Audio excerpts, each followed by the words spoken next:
Assalamualaikum warahmatullahi wabarakatuh. Kembali lagi dengan saya Asepyu di diskusi pragmatik, dan diskusi kali ini adalah tentang prinsip kerjasama. Prinsip kerjasama ini adalah bagian dari prinsip percakapan. Ada dua kan prinsip percakapan, yaitu prinsip kerjasama dan satunya lagi adalah prinsip kesantunan. Kita pahami dulu apa itu prinsip kerjasama. Jadi prinsip kerjasama itu adalah sebuah prinsip dengan tujuan percakapan menjadi kooperatif. Jadi di dalam percakapan salah satu hal yang terpenting adalah kooperatif. Jadi ada komunikasi dua arah yang jelas, tanpa hambatan dan tanpa adanya permasalahan di dalam komunikasi itu. Jadi kalau kita bercakap-cakap misal antara dua orang atau tiga orang, ketiganya itu saling terkait atau keduanya saling terkait, sehingga tidak ada permasalahan pemahaman yang salah di dalam percakapan-percakapan yang disampaikan. Itulah kenapa adanya prinsip kerjasama. Di dalam prinsip kerjasama itu ada maksim atau bidal yang digunakan sebagai sarana untuk merealisasikan. Ini menurut Gris tahun 1975 itu ada 4 maksim yang digunakan sebagai sarana untuk merealisasikan prinsip kerjasama. Yang pertama adalah maksim kuantitas, yang kedua adalah maksim kualitas, yang ketiga adalah maksim relevansi, dan yang keempat adalah maksim cara. Kita bahas satu persatu. Maksim kualitas adalah maksim yang mengharuskan setiap penutur memberikan kontribusi secukupnya atau sebanyak yang dibutuhkan lawan bicaranya. Nah, ini harus digarisbawahi di bagian secukupnya. Jadi kalau berkomunikasi kadangkala kita menyampaikan banyak hal, padahal orang yang mendengarkan kita tidak mesti menginginkan itu. Jadi secukupnya.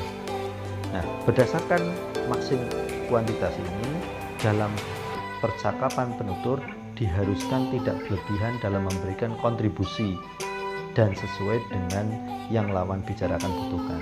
Maksim kuantitas juga dipenuhi oleh apa yang disebut dengan pembatas yang menunjukkan keterbatasan penutur dalam mengungkapkan informasi.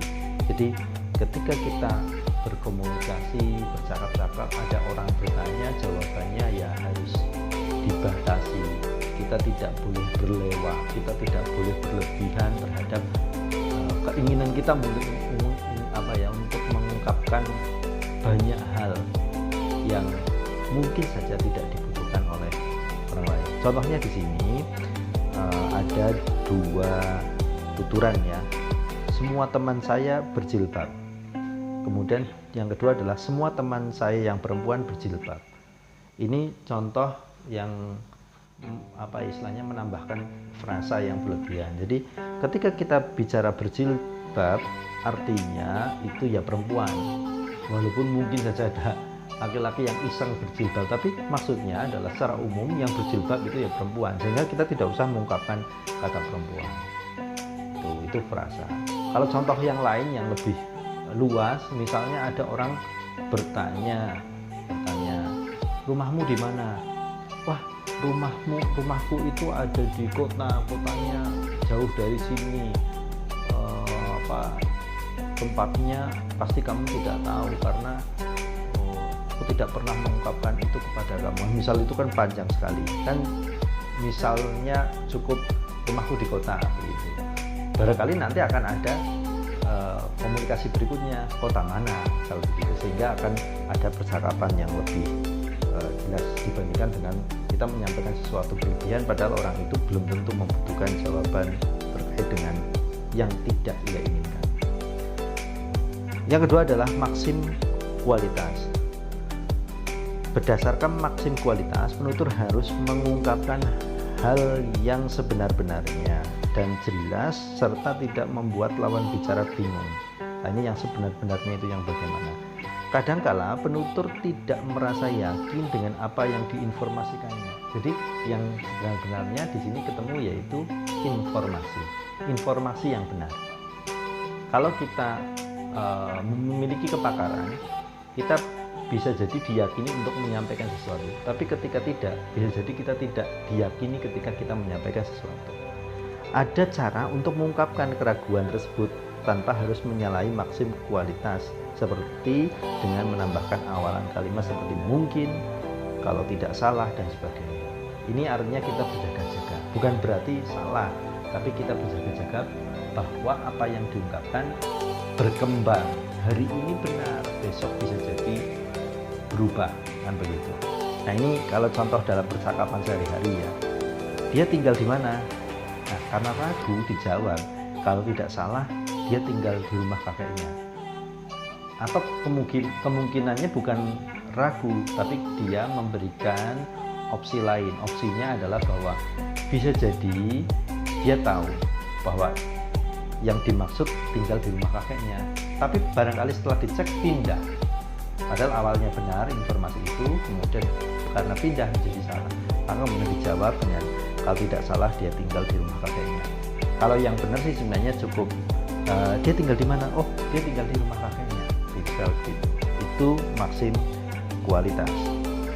Kemudian yang ketiga adalah maksim relevansi. Ini kadang-kala bersinggungan dengan kualitas. Tapi kita harus jelas di sini pemahaman relevansi itu apa. Nah, berdasarkan maksim relevansi, penutur harus memberikan kontribusi yang relevan dengan situasi percakapan. Relevan itu artinya berhubungan dengan situasi percakapan, tidak menyimpang dari apa yang sedang dibicarakan. Jadi kalau tadi maksim kualitas adalah informasi, kalau ini berhubungan dengan situasi ketika percakapan itu terjadi. Contohnya, ini saya beri warna berbeda dalam jawaban. Contohnya adalah, namamu siapa? Ini pertanyaannya. Jawabannya bisa Andi. Jawaban yang lain adalah namaku Andi. Jawaban yang lain, masa tidak tahu? Nah, di sini ketiga-tiganya adalah jawaban yang mungkin terjadi atau mungkin jawaban lain. Nah, jawaban yang pertama Andi itu relevan. Ditanya nama, kemudian langsung dijawab tanpa basa-basi, Andi. Kemudian yang kedua memberi pengantar, namaku Andi. Tapi yang ketiga, masa tidak tahu? Lah wong ditanya kok jawabannya masa tidak tahu? Wong tanya, karena bisa jadi memang tidak tahu, kan begitu. Nah, ini berarti kalau menjawab masa tidak tahu melanggar maksim relevansi gitu. Kemudian yang keempat adalah maksim cara. Kalau yang ketiga tadi cara hal yang dikatakan, kalau ini sudah kalau tadi adalah hal yang dikatakan, kalau ini caranya. Nah, maksim ini tidak lagi tentang apa yang dikatakan, tetapi cara hal-hal yang dikatakan. Setiap penutur harus berbicara dengan jelas tanpa kegelapan atau ambigu, kemudian ringkas dan tertib dalam memberikan informasi agar mudah dipahami. Jadi kalau didetailkan ya, tidak mengekspresikan diri dengan ketidakjelasan. Bicara itu ya jelas di sini, mungkin cara penyampaiannya, penyampaian itu suaranya, gesturnya, mimiknya, pelafalannya dan sebagainya itu juga jelas gitu. Kemudian tidak ambigu. Kalau ini memungkinkan perbedaan pemahaman. Kemudian tetap singkat ya, tepat, kemudian singkat, itu menandakan bahwa informasinya itu tidak berlebihan, jadi fokus pada apa yang disampaikan. Kemudian runtut, bisa runtut, walaupun apa yang disampaikan belum tentu lengkap, tapi kalau runtut memungkinkan orang bisa paham. Seperti saya menyampaikan dengan PowerPoint atau PPT ini, tujuannya adalah supaya runtut, walaupun mungkin tidak begitu jelas, tapi harapannya saya mencoba untuk runtut begitu.